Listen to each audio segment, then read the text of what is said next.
नमस्कार दोस्तों, बहुत बहुत स्वागत है हमारे YouTube चैनल में। दोस्तों, आप सभी को हम एक बड़ी राज की बात बताने वाले हैं जो आप सभी की जीवन काल में आया है। तो दोस्तों, यह राज एकदम बताना आपको बहुत ही जरूरी है, क्योंकि दोस्तों, अगर आप आज की इस विचित्र घटना को नहीं जान पाएंगे तो दोस्तों, यह जो गलती है आप रोज रोज करते जाएंगे और आपके जीवन में जो भी नकारात्मक शक्ति है वह प्रवेश करते जाएंगे और आपकी जिंदगी बुरी तरह गिरती जाएगी। जी हां दोस्तों, हम आप सभी को बता दें कि पूजा करते समय भूल से भी मत करना यह भयंकर गलतियां, वरना दोस्तों अब जो होगा आने वाले जीवन में जो पछतावा आपको मिलेगा दोस्तों, आप यकीन नहीं करोगे। आप सोचेंगे कि हे भगवान, हमने ऐसा क्यों किया, हमने अनजाने में ही सही, लेकिन ऐसी गलतियां क्यों करते आ रहे थे। और इसी कारण दोस्तों, इसी गलती के कारण आपके इस पूजा पाठ का कोई फल आपको प्राप्त नहीं हो पा रहा था। आपने सोच रहे थे कि हमने रोज मंदिर जाते हैं, अच्छी से पूजा पाठ करते हैं, हर त्योहार में, तीज में हम भगवान को याद करते हैं, लेकिन हमें भगवान हमारी विनती को सुनते क्यों नहीं है? क्या हम भगवान के लायक नहीं हैं? हम जो भगवान से मांगते हैं वह पूरा क्यों नहीं होता है? लेकिन दोस्तों, आप इससे अनजान हैं, आप यह गलतियां कर देते हैं और इसी की वजह से भगवान आपके जीवन में प्रवेश नहीं कर पाते हैं, आपके भक्ति के प्रभाव को बढ़ा नहीं पाते हैं। तो दोस्तों, आप कौन सी ऐसी गलतियां करते आ रहे हैं, आज की इस वीडियो में हम आप सभी को बताने वाले हैं। तो दोस्तों, आज की इस वीडियो को जितना जल्दी हो सके सारा काम धाम छोड़कर वीडियो को सबसे पहले देख लेना, क्योंकि दोस्तों ऐसा वीडियो फिर दोबारा YouTube पर आपको नहीं मिलेगा। जी हां दोस्तों, इस वीडियो बहुत ही आकलन करने के बाद, विश्लेषण करने के बाद आप सभी के लिए लाए हैं, जो दोस्तों आपके लिए यह हीरे से भी कीमती साबित होगी। अगर आज इस संदेश को घटा को समझ लिए तो दोस्तों, आपका जीवन बदलने से दुश्मन क्या दुनिया की कोई ताकत रोक नहीं सकता और आपके भक्ति में सभी देवी देवता आपके आशीर्वाद देंगे, आपके कर्मों का फल देंगे। तो दोस्तों, आने वाले जीवन में आपके जो भी परेशानी है, जो भी दुख तकलीफ है, भगवान से आप वह तकलीफ को दूर करने के लिए मन्नतें मांगते हैं, अब वह सभी एक एक करके पूरे होंगे। आपके सभी कर्मों का फल मिलेगा। आपने जो भी सपने में नहीं सोचा होगा वह अब आपको मिलेगा, और वह भी आने वाले 24 से 48 घंटे के अंदर। जी हां दोस्तों, आपके जीवन में ऐसा ग्रह कुंडली में बदलाव हुआ है जो दोस्तों आपकी किस्मत को ही बदल देगा। आपके जीवन में धन योग राजीव का भी निर्माण हुआ है, जो कि दोस्तों आपके घर में धन दौलत रुपया पैसा से भर जाएगा। आप जो चाहोगे वह सपना पूरा होगा। और दोस्तों, अब आपकी जिंदगी में अब आप अपने जीवन में राज करोगी। दोस्तों, ऐसा चमत्कार सभी के किस्मत में नहीं होते हैं, वही की किस्मत में होते हैं जो दोस्तों किस्मत का बलवान होता है, और वह सभी में आपके गुण है। अब आपको सारे कर्मों का फल मिलने का समय आ गया। कलयुग में अब आपको वह तकलीफ नहीं झेलनी पड़ेगी जो दोस्तों आने वाले पिछले समय से आप इनके परेशानी को झेलते आए हैं। जी हां दोस्तों, तो दोस्तों आज की इस वीडियो को एकदम शुरू से अंत तक देखना, बिल्कुल ही आधा अधूरा मत देखना। और दोस्तों, माता रानी के जो भी सच्चे भक्त आज की इस वीडियो को देख रहे हैं दोस्तों, वीडियो को एक प्यारा सा लाइक अवश्य कर देना और कमेंट बॉक्स में लिख दें, जय मां काली। दोस्तों, आपको यकीन दिलाते हैं कि मां काली आपके जीवन में आने वाले 24 से 48 घंटे के अंदर में जीवन की सबसे बड़ी खुशखबरी दे देंगे, और आप जो गलतियां करते आ रहे हैं उसको क्षमा करते जाएंगे। जी हां दोस्तों, आपने ऐसी गलतियां भी की है, ऐसे अनजाने में बहुत ही भयंकर पाप किए हैं, उनका अब यह देवी क्षमा करेंगे। जी हां दोस्तों, अब जिन गलतियों के बारे में हम आपको बताने जा रहे हैं, अगर आपने इन गलतियों को भूल से भी दोबारा कर दिया तो भूतों की नकारात्मक ऊर्जा तो आपके जीवन में प्रवेश कर ही जाएगी, साथ ही साथ भगवान का भी क्रोध आपके ऊपर बरसेगा। कहने का मतलब यह है कि आपकी पूजा पाठ और आपकी मेहनत का आपको कोई फल तो प्राप्त होगा नहीं, बदले में इसके कई बड़े और भयानक नकारात्मक परिणाम भी आपको भुगतने पड़ेंगे। जी हां दोस्तों, कई बार आपने ऐसा देखा और सुना होगा कि लोग अक्सर यह कहते पाए जाते हैं कि हम इतने लंबे समय से मंदिर जा रहे हैं, पूजा पाठ भी करते हैं, सारी विधि विधान भी अच्छी तरह से पूरे करते हैं, फिर भी जीवन में पता नहीं क्यों इतनी भयंकर नकारात्मकता है। हर तरफ केवल परेशानी ही परेशानी है। घर में बीमारियां, दरिद्रता और तकलीफ होने जैसे वास कर लिया है। काम धंधा व्यापार भी सब चौपट होता चला जा रहा है। अब हो सकता है कि आपको हमारी बातों को सुनकर थोड़ा अजीब लग रहा हो, लेकिन हम आपको बता दें कि एक हमारी परिचित के पंडित जी हैं जो नित्य कर्म, पूजा, पाठ आदि सभी पर ही विधि विधान से करते हैं, लेकिन अनजाने में ही उन्होंने इन गलतियों को दोहरा दिया और कुछ समय के बाद ही उनके जीवन में विनाश लीलाएं प्रारंभ हो गईं और बात इतनी अधिक बिगड़ गई। भूतों की भयंकर नकारात्मक ऊर्जा उन्हें उनके घर को चारों तरफ से घेर लिया। अब स्थिति यह है कि उनके एक बेटा और एक बेटी है, जिसमें से एक बेटा जो है उसकी मृत्यु करंट लगने की वजह से हो चुकी है और जो बेटी है वही भी मंद बुद्धि हो चुकी है। उस पर भी तमाम भूत प्रेतों का साया बना रहता है। उनके घर का माहौल इतना भयंकर नकारात्मक हो चुका है कि वहां रुकने ठहरने की किसी में भी हिम्मत नहीं होती है। मित्रों, आप जरा खुद ही विचार करके देखिए, आपके आसपास कई ऐसे लोग आपको घूमते मिल जाएंगे जो पूजा पाठ में पहुंच लिप्त रहते हैं, तब भी उनके जीवन में बहुत कष्ट है और कहीं कहीं तो देखने में ऐसा भी लगता है कि जैसे जो ज्यादा पूजा पाठ कर रही हैं, भगवान की भक्ति में लीन है, वह कुछ कुछ मंद बुद्धि भी हो चुके हैं। यानी कि दुनियादारी की ज्यादा समझ भी उनके पास नहीं बची है और जानबूझकर ऐसे काम करने लगते हैं कि अपनी बर्बादी स्वयं ही बुला लेते हैं। दोस्तों, यह वही लोग हैं जो पूजा पाठ की सही विधि विधान को अच्छी तरह से नहीं जानते हैं, बड़ी गलतियों को लगातार दोहराते रहते हैं। तो आज के इस विशेष वीडियो में हम आपको इन्हीं 3 बड़ी गलतियों के बारे में बताने जा रहे हैं। वैसे तो गलतियां और भी बहुत सारी होती हैं, लेकिन छोटी गलतियां होती हैं, उनके ज्यादा अधिक ठंड प्राप्त नहीं होते हैं, लेकिन इन 3 गलतियों को करने से आपको भयंकर पीड़ा प्राप्त होती है। इस वीडियो को हम आपको इसी समय पर क्यों दे रही है, इसका भी एक बड़ा कारण है कि अब समय ऐसा आ रहा है कि अब लोग लगातार मंदिर जाएंगे। जैसे सावन का महीना नजदीक है और उसके बाद लगातार त्योहार आते चले जाएंगे, जिनमें कि लोग अक्सर मंदिर जाया करेंगे और देवी देवताओं की विधि विधान से पूर्व भाव के साथ पूजा पाठ करेंगे। तो ऐसे में हम चाहते हैं कि आप जो मंदिर में जाएं, इन गलतियों को भूल से भी ना दोहरा दें, वरना एंकर अनर्थ हो जाएगा। आपके जीवन में जो थोड़ा बहुत सुख बाकी है, जो आपने नई योजनाएं, नए काम ही किए हैं, वे सारी सुख समाप्त हो जाएंगे और हर एक योजना आपकी असफल होती चली जाएगी और आप इस सब का दोष देवी देवताओं पर और धर्म और पूजा पाठ पर लगा देंगे। आप यही कहेंगे कि हमने इतना पूजा पाठ किया, इतना सब कुछ किया, लेकिन फिर भी भगवान ने हमारी कोई बात नहीं सुनी। तो बस मित्रों, आप अब बेफिक्र हो जाइए और इस वीडियो को पूरा देख लीजिए। जब आप इस वीडियो को अंत तक देखेंगे तो इस वीडियो के माध्यम से आपको ऐसा अद्भुत ज्ञान प्राप्त होगा कि न केवल नकारात्मक शक्तियां आपसे दूर भागेंगे, बल्कि भगवान की दिव्य शुद्ध सकारात्मक ऊर्जा को आपके जीवन में आने के लिए मजबूर होना ही पड़ेगा। हम आपको ऐसी ऐसी विधियां और ऐसी ऐसी क्रियाएं बता देंगे जिन्हें आपको सच्चे मन से मानना है और उसके बाद आप देखेंगे कि भगवान की कृपा को आपके जीवन में आना ही होगा। आपके दुख, तकलीफ, कष्ट समाप्त करने ही होंगे और आपकी जो सकारात्मक मनोकामनाएं हैं उन्हें पूरी करना ही पड़ेगा। जी हां दोस्तों, याद रखना कि भगवान श्री कृष्ण ने गीता में कहा था कि हे पार्थ भक्त, यदि संकल्प कर लें और सच्चे मन और धन विश्वास के साथ भगवान को याद करें तो वह स्वयं भगवान को भी मजबूर कर सकता है अपने सामने प्रकट होने के लिए। जैसे कि एक छोटा सा बालक मात्र 5 साल का कठोर संकल्प, दृढ़ इच्छा शक्ति के बल पर स्वयं को अपने सामने प्रकट होने पर मजबूर कर देते हैं। जी हां दोस्तों, आज का यह वीडियो बहुत ही सोच विचार और साथ ही साथ आपकी राशि और कुंडली के ज्योतिषीय आकलन के आधार पर बनाया जा रहा है। इसी वजह से हम आपसे कह रहे हैं कि यह वीडियो आपके लिए प्राणवायु ऊर्जा किस समान है। इस वीडियो को ना देखना आपके जीवन की सबसे बड़ी और भयंकर भूल होगी।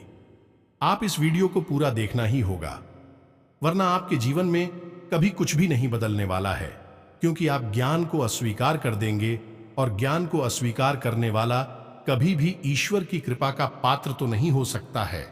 यह वधु तो बस आपसे हमारा यही निवेदन है, इस वीडियो को पूरा देखें, क्योंकि यह केवल और केवल आपके लिए बना है, आपकी जिंदगी से जुड़ा है।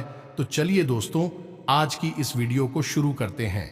लेकिन इससे पहले हम माता रानी को आभार अवश्य व्यक्त करेंगे, तो कमेंट बॉक्स में लिखें 3 बार जय मां काली कृपा करो। माता रानी की आपको पूरी कृपा और आशीर्वाद अवश्य ही प्राप्त हो जाएगा, हमें पूर्ण विश्वास है। तो दोस्तों, वीडियो शुरू करने से पहले हम आप सभी से एक महत्वपूर्ण बात करना चाहते हैं कि हम आप सभी के लिए अच्छे से जानकारी के लिए दिन रात मेहनत करते हैं। बहुत छानबीन करने की बात, आप सभी के लिए हम बहुत अच्छे जानकारियां लेकर आते हैं, जो कि आप सभी के जीवन के लिए बहुत ही जरूरी होता है। और दोस्तों, इन सभी के लिए हम आपसे कुछ नहीं चाहते हैं, बस हम इतना चाहते कि आप हमारे चैनल को सब्सक्राइब कर लें और हमारे चैनल से जुड़ जाएं, जिनमें आपको 1 रुपया भी नहीं लगेगा। बस इतना हमारा आप सभी से हाथ जोड़कर प्रार्थना है, निवेदन है। तो हमारा भावना को जरूर समझिएगा और हमारे चैनल को सब्सक्राइब कीजिएगा। ऐसा करके आप हमारी और माता रानी के इस दिव्य परिवार के सदस्य बन जाएंगे। तो चलिए जल्दी से चैनल को सब्सक्राइब करें, फिर आगे बढ़ते हैं।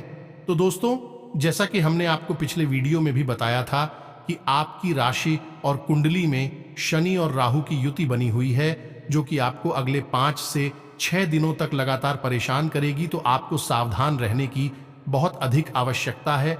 और ऐसे में जितना भी आपको समय मिले और जब भी समय मिले, रोज मंदिर आपको जाना बहुत अधिक आवश्यक है और लाभप्रद रहेगा। जी हाँ दोस्तों, मंदिर जाने से इंसान भगवान की ऊर्जा से जुड़ जाता है, सकारात्मक विचारों में डूब जाता है। और जब इंसान ज्यादा से ज्यादा सकारात्मक रहता है, तो नकारात्मक ग्रहों की जुड़-जाएं होती है, उसे ज्यादा प्रभावित नहीं कर पाती हैं, क्योंकि यह तो आप ही समझते हैं कि मानसिकता के ऊपर ही सब कुछ आधारित होता है। तुलसीदास जी ने रामायण में लिखा है, मन के हारे हार है, मन के जीते जीत। मन ही मिलावट राम से मन ही करती थी। तो फिर आप भगवान से मिलाइए और आपके जीवन में जो खींचतान बनी हुई है, वह समाप्त होने लगेगी। राहु और शनि की पीड़ा है, आपको परेशान नहीं करेंगे, फिर भी आपको कुछ सावधानी है, जरूरत नहीं चाहिए, जो हमने अपने पिछले वीडियो में आपको पता भी है। खासतौर से रुपए पैसे के लेन देन को लेकर आपको सतर्क रहना है और अपने स्वास्थ्य पर भी आपको विशेष ध्यान देने की आवश्यकता है। अब जब हमने आपको मंदिर जाने की सलाह दे दी है और आप भी मंदिर जाने का मन बनाकर बैठे हैं, तो निश्चित तौर पर आप यह जानने में बिल्कुल उत्सुक होंगे कि मंदिर जाते समय कौन सी ऐसी गलतियां हैं, कौन सी ऐसी बातें हैं जिन्हें नहीं करना चाहिए, जिससे कि भगवान रुष्ट हो सकती है और नकारात्मकता आपके साथ आपके घर तक आ सकती है, आपके पीछे लग सकती है। तो चलिए शुरू करते हैं, छोटी छोटी बातों से शुरुआत करते हैं। सबसे पहली बात कि आप जब मंदिर जाते हैं, मंदिर जाने के लिए आप जो भी समय चुने, अक्सर इस बात का ध्यान दें कि सुबह या शाम का समय होना चाहिए।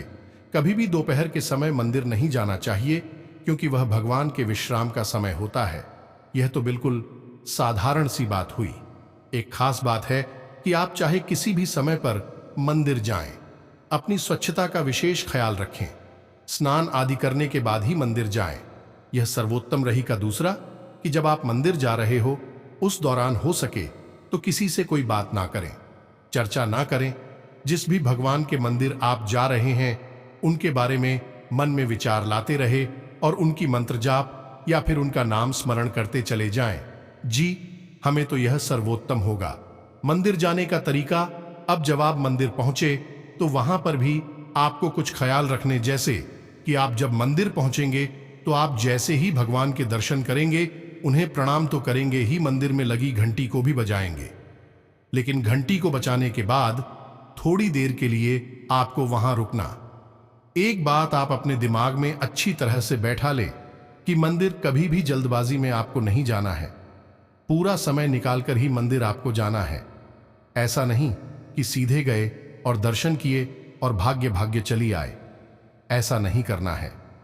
दूसरी बड़ी गलती जो लोग अक्सर कर देते हैं कि कि मंदिर में कोई ना कोई जान पहचान वाले लोग मिल ही जाते हैं, तो अक्सर हमने देखा है कि लोग उनसे गप्पे लड़ाने में व्यस्त हो जाती हैं। उन्हें ऐसा लगता है कि मंदिर में भगवान के दरबार में बैठे हैं तो अपनी आपस में कितनी ही गप्पे आंखें, कोई फर्क नहीं पड़ता है। लेकिन यह बहुत अधिक गलत होता है। आप मंदिर में चाहे किसी भी जान पहचान वाले से मिले, लेकिन आप उससे कोई चर्चा ही नहीं करनी है। जितना जरूरी है उतनी बात करें, या फिर हो सके तो बात करना ही करें। यह सर्वोत्तम तरीका होगा। केवल भगवान के दर्शन करें, भगवान के विग्रह का दर्शन करें और अपने मन और मन के विचारों को भगवान को समर्पित करें और उनसे अपनी मन की व्यथा सुनाएं, आपकी परेशानियां बताएं। कुल मिलाकर कहने का मतलब यह है कि उनसे ही रिश्ता आने की कोशिश करें, दुनियादारी से रिश्ता ना बनाएं। मंदिर आप आई हैं, भगवान के लिए तो भगवान से ही रिश्ता बनाएं। दुनियादारी के चक्कर मंदिर के बाहर ही छोड़कर मंदिर में प्रवेश करें, यही सबसे जरूरी है। अब दोस्तों, यहां पर भी एक छोटी सी गलती लोग अक्सर करने लगते हैं कि जो लोग रेगुलर मंदिर जाते हैं, यानी कि उनका मंदिर जाने का रोज का नियम है, तो भगवान की पूजा पाठ और भगवान पर भी अपना अधिकार समझने लगते हैं और दूसरे लोगों को ही न समझने लगते हैं, और भगवान के मंदिर को अपनी निजी संपत्ति समझकर लोगों की छोटी छोटी गलतियों पर उन्हें जोर से डांटने लगते हैं, उनका अपमान करने लगते हैं। और कभी कभी तो हमने देखा है कि क्रोध में एकदम लाल हो जाते हैं। किसी ने जरा सी छोटी सी कोई गलती कर दी तो उसको इतनी बुरी तरीके से डांटते और लड़ते हैं जैसे कि उसने कोई महापाप कर दिया हो। दोस्तों, यह भी एक तरह का अभिमान है। जी हां दोस्तों, इसे सत अभिमान कहा जाता है। जैसे कि सात्विक लोगों को अपनी पूजा पाठ और धर्म कर्म और नित्य कर्म का अभिमान हो जाता है, ठीक वैसे ही अमीर लोगों को अपनी दौलत का अभिमान हो जाता है और राजा महाराजाओं को अपने राज्य हित और शक्ति का अभिमान हो जाता है। तो आपको यह नहीं करना है। यदि कोई गलती करता है तो उसे आप प्रेम से समझाइए। किसी का अपमान करने का अधिकार आपको नहीं है, वह भी भगवान के सामने। तो आप किसी ऊंची आवाज में बात नहीं कर सकते हैं। यह तो सीधे सीधे भगवान का ही अपमान हो गया। अब कुछ जरूरी बातें हैं जिन्हें और आपको याद रखना है। मंदिर में प्रवेश करते ही आपको अपने सिर पर कपड़ा जरूर डाल लेना, यह पहला नियम है। दूसरा, अपने मोबाइल फोन को स्विच ऑफ कर ले या साइलेंट कर ले। कोशिश करें कि मोबाइल फोन पर ना तो बात करें और ना ही फोन मंदिर में रखें, उसे जेब में छुपा कर रख लें। कई मंदिरों में तो मोबाइल फोन ले जाना ही अलाउड नहीं होता, इसकी अनुमति नहीं होती है। कारण इसका यह होता है कि इसकी वजह से दूसरों की पूजा पाठ में विघ्न बाधाएं उत्पन्न होने लगती हैं। तो आपको ऐसा नहीं करना है। फोन को अपने जेब में ही रखें, बंद करके उसे रख लें कुछ समय के लिए। यह तो मंदिर जाने की छोटी छोटी नियम हो गए। अब हम आपको बड़ी नियम बताते हैं जो किसी भी भगवान की पूजा पाठ और आराधना से जुड़े हुए हैं। फिर आपको हम उन 3 भयंकर गलतियों के बारे में बताएंगे जिन्हें आपको भूल से भी नहीं करना है। एक बार भी नहीं करना है तो ध्यान से सुनिए। जब भी आप मंदिर में पहुंचे और भगवान के विग्रह का दर्शन करें और किसी प्रकार की पूजा पाठ अनुष्ठान करें तो आसन जरूर बताएं। बिना आसन बिछाए या खड़े खड़े की गई पूजा का कोई फल प्राप्त नहीं होता है।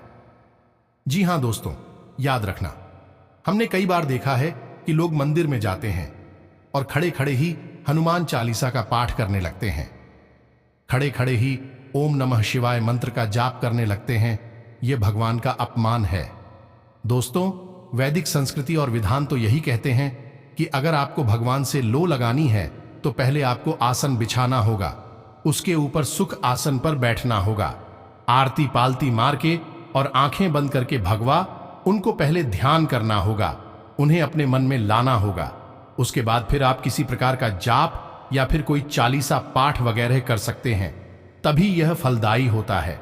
अब दोस्तों, एक बात और ध्यान से समझिए कि जिस प्रकार आप मंदिर में आए हैं भगवान की पूजा करने के लिए, उसी प्रकार कई प्रकार की भौतिक शक्तियां होती हैं जो आपके साथ आपके आसपास घूम रही हैं और आपकी ऊर्जा को जो आपने पूजा पाठ करके प्राप्त की है उसे चुराना चाहती है। जी हां दोस्तों, इसका भी विधान होता है। मान लीजिए आपने कोई आसन बिछाया और आसन पर बैठकर आपने हनुमान चालीसा का पाठ कर लिया। अब हनुमान चालीसा का पाठ करने से जो हनुमान जी की सकारात्मक ऊर्जा आपके अंदर प्रवाहित होने लगी है, अब उस ऊर्जा को चुराने का प्रयास करेंगे। लोग अभी कौन है जो ऊर्जा को चला सकते हैं? तो देवराज इंद्र मित्रों, देवराज इंद्र पूजा पाठ के फल को चुराने में बहुत मशहूर हैं, तो उनसे कैसे मुक्ति प्राप्त की जाए? दूसरा, कई प्रकार की अप्रिय थे। अन्य योनियों वाली जीव होते हैं जो हमेशा 7 अवश्य रूप में आपके आसपास घूमते हैं और आपकी पूजा के फल को चुराना चाहते हैं। तो ऐसे में आपको जिस आसन पर आप बैठे हैं, उस आसन पर पूजा समाप्त होने के बाद जब आप उठे तो उसे फोल्ड करके साइड में कहीं रख दें। उसे बिछा हुआ ना छोड़े। आपने बिछा हुआ छोड़ दिया तो आपकी पूजा का फल कोई और ले जाएगा। दूसरा, कि आपने जिस आसन पर बैठकर पूजा की है, जब आपका वह पूजा पाठ का कार्यक्रम समाप्त हो जाए तो उसके बाद आपको अपने आसन के नीचे थोड़ा सा जल अवश्य ही रखना है। और जब आप जल छिड़क रहे हो उस समय आपको ओम इंद्र देवाय नमः, ओम इंद्र देवाय नमः और अंत में ओम भैरवाय नमः इस मंत्र का जाप करना है। अब ओम इंद्र देवाय नमः इस मंत्र का आपको 3 से 5 बार जाप करना है और ओम भैरवाय नमः इस मंत्र का आपको 3 बार जाप करना है। ऐसा करेंगे तो इंद्रदेव आपकी पूजा का फल वहीं छोड़ देंगे, आपके लिए उसे चुराएंगे नहीं। यदि आपने ऐसा नहीं किया तो निश्चित तौर पर आप कितनी ही पूजा पाठ करिए, आपकी पूजा का आपको कोई फल प्राप्त नहीं होगा। तभी आप देखते होंगे फिर लोग मंदिर जाते हैं, पूजा पाठ करते हैं और उन्हें कोई भी फल प्राप्त नहीं होता है, परेशान के परेशान ही रहते हैं। दोस्तों, हम आपको गारंटी के साथ लिखकर दे सकते हैं कि यदि आपने सही विधि विधान के साथ बिना किसी गलती किए भगवान की पूजा की है तो उसका आपको फल मिलेगा ही मिलेगा। दुनिया की कोई ताकत उसे रोक नहीं सकती है। बस आप गलतियां नहीं करनी है। अब एक और छोटी सी बात है, इसे भी थोड़ा सा ध्यान में रखें कि कभी भी मंदिर में भगवान की पूजा करते समय कोई मंत्र जाप या नाम उच्चारण या जो भी आप विधान से पूजा कर रही हैं, उसे करते समय भगवान की मूर्तियां विक्रय के ठीक सामने कभी भी ना बैठे। थोड़ा सा पानी ओर या दाहिनी ओर हट कर बैठे। हम तो बिल्कुल ठीक सामने आप कभी भी ना बैठे। यह बहुत ज्यादा गलत हो जाता है। इसी के साथ साथ आपको इस बात का भी ख्याल रखना होगा कि जब भी आप भगवान की पूजा करें तो बिना संकल्प के कभी भी कोई भी पूजा ना करें। बिना संकल्प लिए यदि आप पूजा करते हैं तो वह फलित ही नहीं होती है। यह मित्रों, जैसे कि आप हनुमान चालीसा का पाठ करने जा रहे हैं तो आप उस हनुमान चालीसा के पाठ से पहले संकल्प अवश्य किया करें। अब संकल्प करने के लिए बिल्कुल छोटी सी विधि है, कोई ज्यादा पढ़ा इसमें क्रियाकलाप नहीं है। वैसे तो नियम संस्कार तो बहुत है, लेकिन छोटा सा नियम है जो आप माने। और इस नियम के लिए आपको क्या करना है कि अपने आसन पर बैठकर भगवान के दर्शन करते हुए अपने हाथ पर थोड़ा सज्जन लेना है, एक पुष्प लेना है और अपना नाम लेना है और अपनी मनोकामना बतानी है और अपना जो आप पूजा पाठ कर रही हैं, स्थान कर रही है, उसके विषय में बताना है और भगवान से निवेदन करना है कि आपकी पूजा पाठ सफल हो और आपको उस पूजा का पूरा फल प्राप्त हो जाए। बस इतना सा करके उस जल को और खुश हो जमीन पर छोड़ देना है और उसके बाद आप अपनी पूजा को प्रारंभ करें। नियम और विधान तो यही कहता है कि बिना संकल्प के पूजा पाठ कभी भी सिद्ध नहीं होती है, तो संकल्प लेकर ही पूजा करें। और दूसरा कि यदि आप किसी विशेष पूजा पाठ अनुष्ठान को मंदिर में कर रहे हैं तो कोशिश करें कि खुद को किसी को चाहना। जय मित्रों, कहने का मतलब यह है कि आपने मानकर चली कि हनुमान चालीसा का 108 चालीसा का अनुष्ठान किया है या फिर आपने कोई विशेष मंत्र जाप का अनुष्ठान मंदिर में किया है, तो फिर किसी को भी छुए ना यह मित्रों, जब तक कि आप मंदिर से निकलकर अपने घर तक आ जाएं।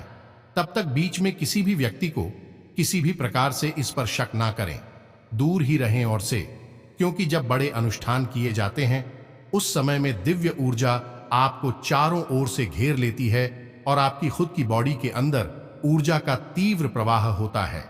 ऐसे में यदि आप किसी को छूते हैं तो आपकी वह ऊर्जा किसी अन्य व्यक्ति के अंदर प्रवाहित हो सकती है, या फिर यदि कोई व्यक्ति नकारा मत है तो आपकी ऊर्जा दूषित हो सकती है। कहने का मतलब यह है कि आपका अनुष्ठान खराब हो सकता है। तो यह तो थी छोटी छोटी सी बातें हैं। अब हम आपको बताते हैं उन 3 मूल बड़ी गलतियों के बारे में। मित्र, इन बड़ी गलतियों को बताने से पहले जो हमने आपको छोटी छोटी बातें बताई हैं, इन्हें भी आपको जानना बहुत अधिक आवश्यक है।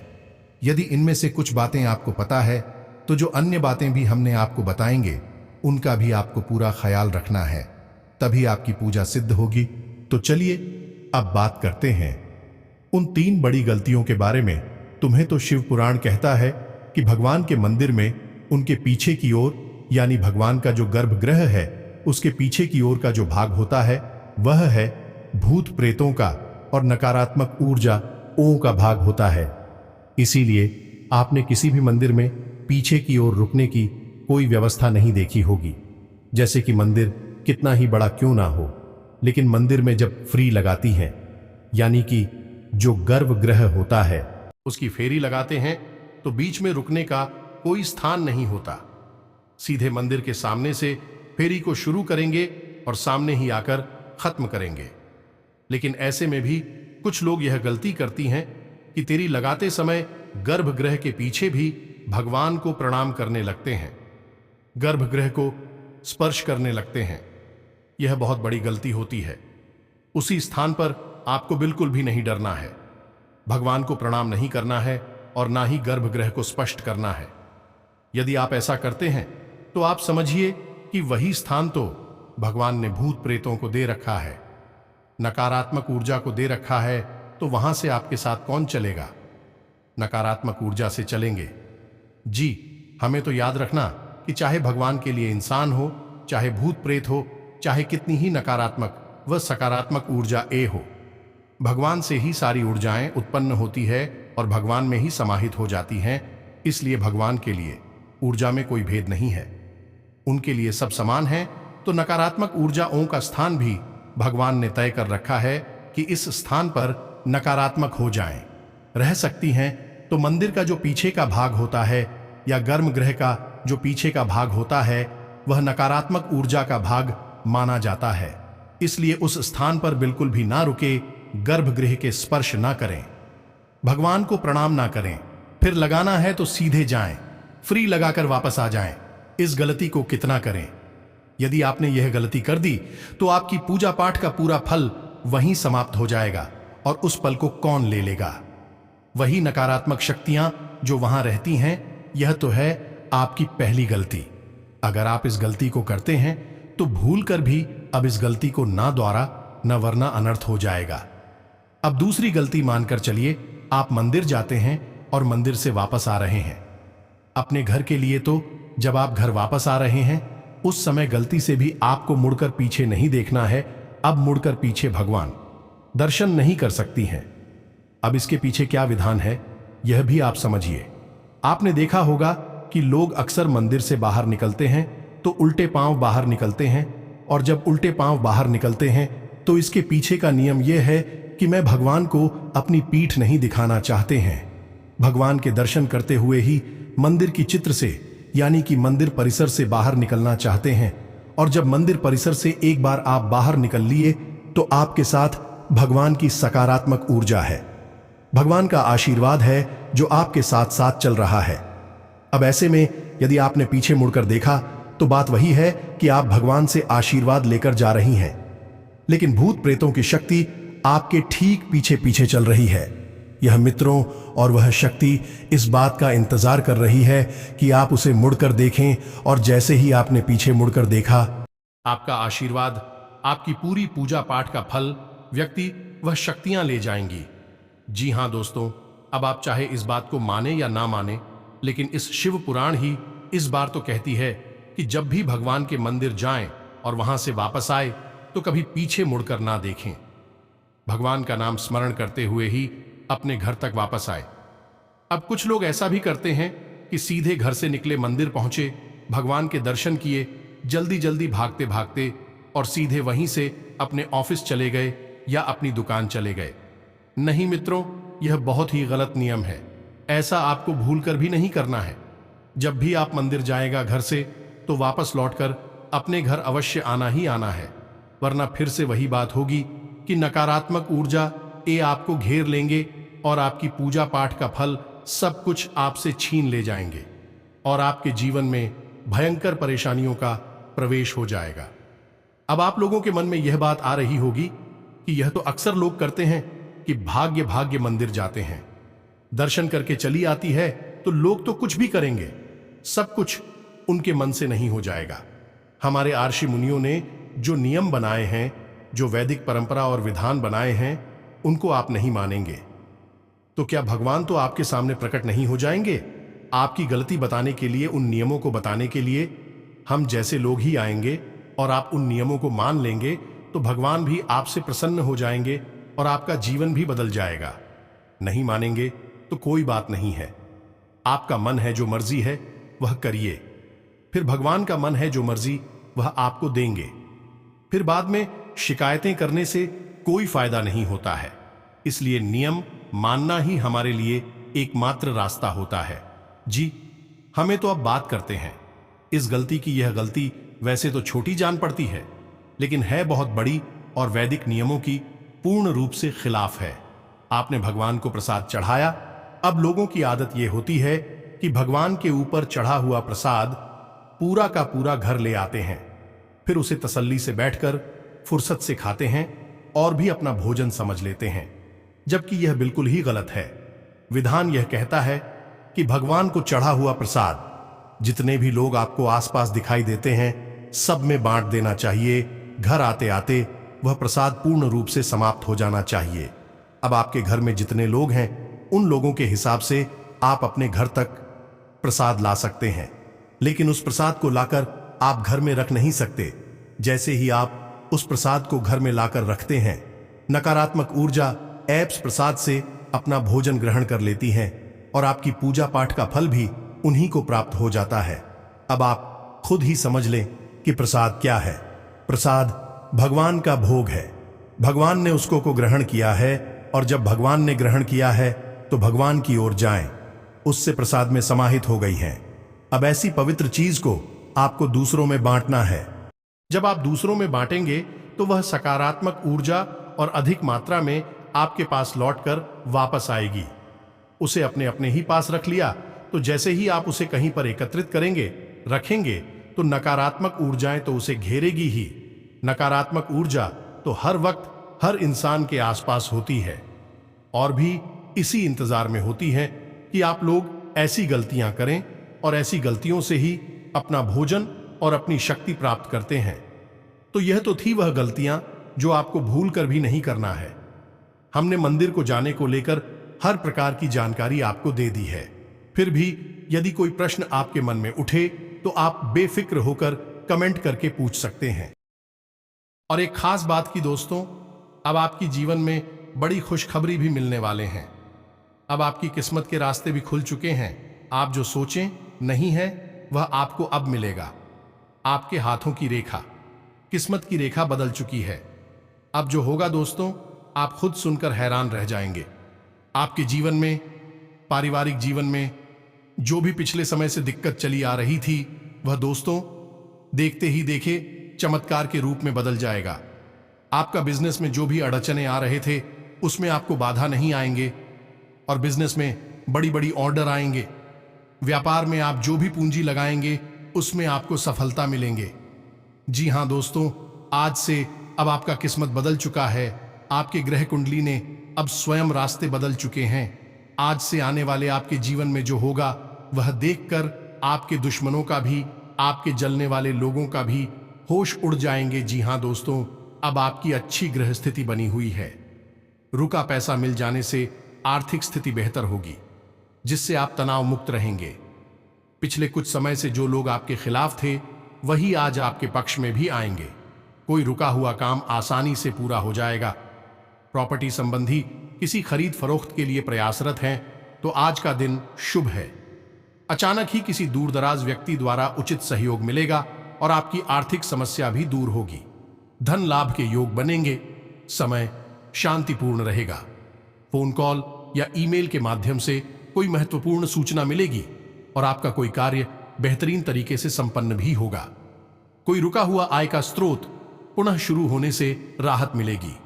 जरूरतमंदों तथा बुजुर्गों की सेवा व देखभाल में भी आपकी विशेष रुचि रहेगी। किसी विवाह योग्य सदस्य के लिए अच्छा रिश्ता आने से घर में खुशी का माहौल रहेगा।